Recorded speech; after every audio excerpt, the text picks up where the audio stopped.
Hello Yu-Gi-Oh and Speed Duel players, welcome back to another new deck profile video. Just around a month ago, I participated in the Remote Duel Extravaganza Event for Speed Duel once again. However, this time Speed Duel was actually a main event and I was able to make it to top 8 out of 40 players playing the Inner Conflict Jinzo deck.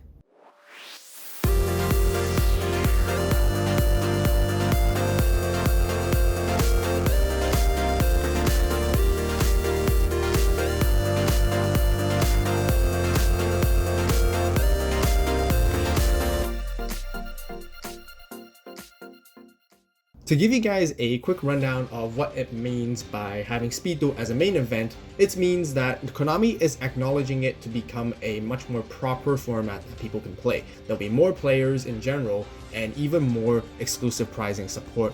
So for this particular event, what happened was we first played 6 rounds of Swiss.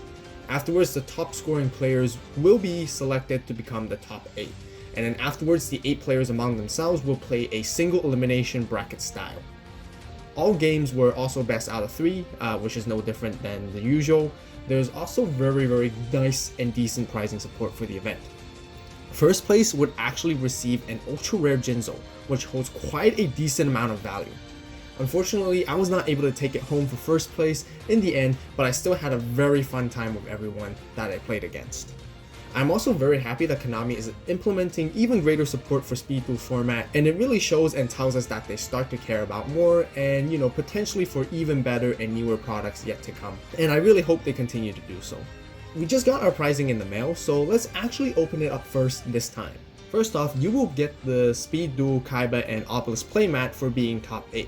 You can actually choose to have the Yu-Gi and Slifer one instead, but I personally like Obelisk a bit more, so I chose this one, and we featured it on the channel before too. And of course, I would definitely be using it for today's deck profile. We also got 10 Trials of Kingdom booster packs, which I don't plan to open just yet. I would actually like to save it for a bigger opening in the future or for potential giveaways. Oh, by the way, do you guys know what is also absolutely insane? 88% of you guys who are watching right now are not even subscribed. So if you haven't done so yet, I would really appreciate it if you click on that sub button right now. Also give this video a like as it really helps with the YouTube algorithm. Now back to our prizes. We also have the Speed Duel coin based off from Kaiba Cup from Duel Links. Looks very shiny and very well made. It almost feels like collecting gym badges from Pokemon to show your achievements. Another really slick item we got is a field center featuring the Blue Eyes White Dragon. Now this is not any ordinary field center, it is actually made out of plastic and has shiny gold trims on it. The detail and thought behind making this is definitely appreciated. Now for the most epic prize, we get to see the super rare Book of Moon. This card was originally only available in Europe through the Trials of the Kingdom event. So I'm super glad that Konami over in the US is now giving these out. Now, if you're wondering what's the big deal, it's just Book of Moon. Well, I'm going to tell you why this card is that valuable. First off, this card is a classic iconic card that is played as a staple in almost every single deck, even back in the day for a regular Yu-Gi-Oh. This particular version has a Speed Duel label on it, with the embossment and stamped logo. There are also very few circulation of this card and not many people can actually get their hands on it, which is why it makes it very special and limited. That will be all of our prizes, so let's talk about the deck that I chose to play.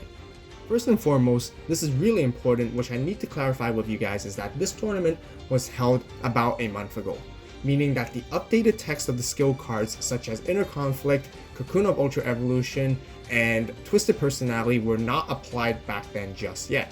But I hope you guys will still be able to learn my deck building process and theories, which would be really useful to know and learn moving forward. If you guys haven't seen the skill update video where I covered the changes, make sure to watch that as well. Since we were just talking about the skill updates, I want to take a quick opportunity to discuss with you guys on what you guys think about these changes. What are the new best decks upcoming? What other decks are going to be more popular nowadays? What decks have risen? Definitely let me know your thoughts and what you guys think in the comments down below. Since we know that Inner Conflict Monarchs is always a very powerful deck, I did a deck profile on this a while ago as well. It is versatile, it can adapt and overcome various situations, giving it the most decent matchup against any other deck in the current format and meta. It consolidates all the best staple cards together, put along with beatdown approach and capability of dealing massive damage. The Inner Conflict skill itself simply just provides so much value as it can remove any monster your opponent by taking control of one of them and then tributing it for your tribute summons. It is so good that having to pay half your life points basically means nothing, because you can always use it no matter what the circumstance is. Starting with our monsters, my choice of tribute summonable boss monsters is Jinzo, and only Jinzo, where we have 3 copies of him.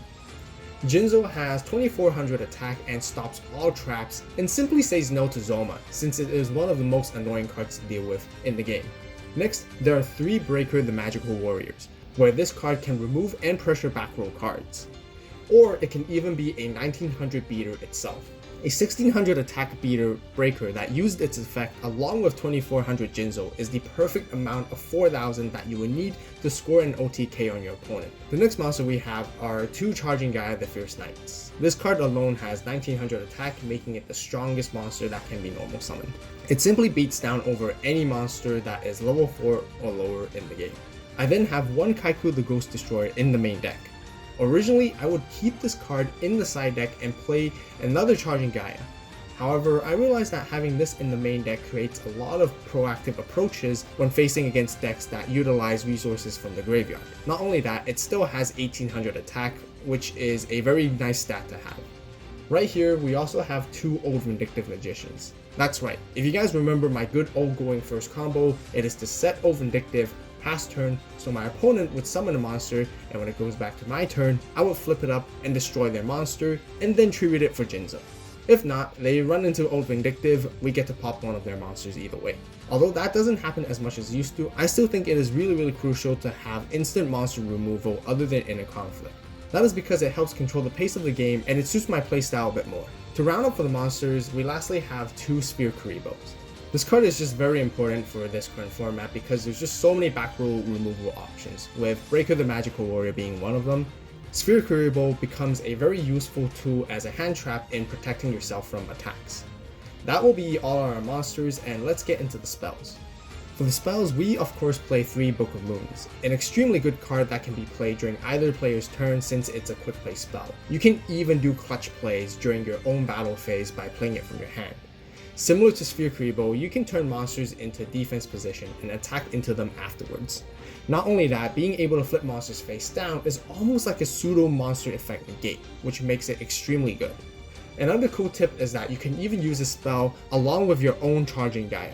Since Charging Gaia has 2100 defense, it is not easy for your opponent to run over it with just any monster they like. But the even cooler thing is that it can help reset your Charging Gaia's attack back to its original 2300 by flipping it back up after using Book of Moon on it. There were quite a few very clutch scenarios that I was able to pull this off and utilize this, which pressured my opponents greatly, making a very surprising play.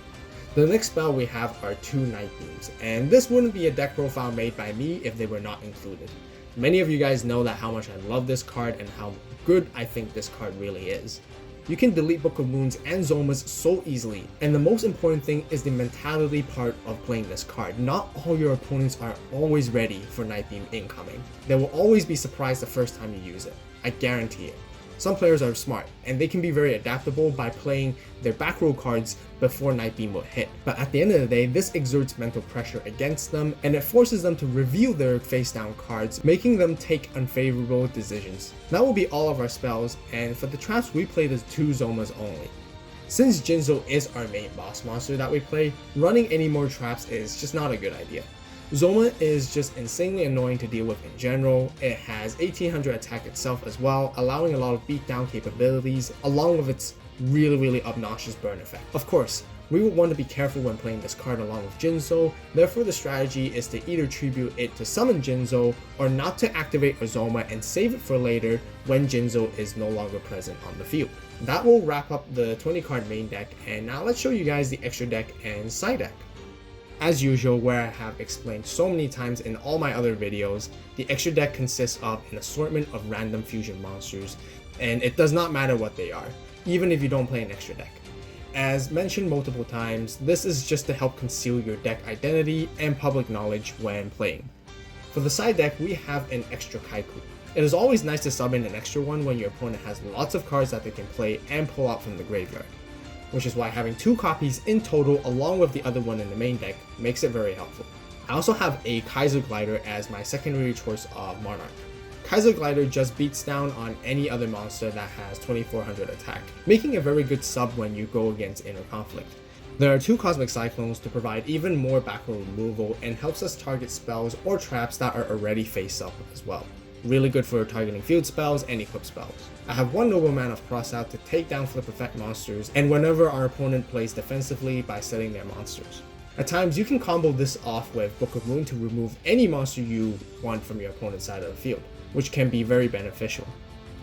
Lastly, there is 1 Lost Wind to counter against special summon monsters, especially ones that are from the extra. Thinking back, I would actually take this card out and perhaps slip in a Defusion instead, as it serves a very similar purpose. Because this card, after all, is a trap card which cannot be used in conjunction with Jinzo when it's on the field. That will be all the cards that we play in our deck profile. That will conclude our deck profile and coverage of the tournament for today. If you guys enjoyed the video, be sure to give it a like. Also, don't forget to subscribe and turn on that notification bell. Stay tuned as we've got more Yu-Gi-Oh and Speed Duel content coming your way real soon. As always, thank you guys so much for watching. You guys have a great day, great night, wherever you are. See you in the next video. And this is AVAULT signing out.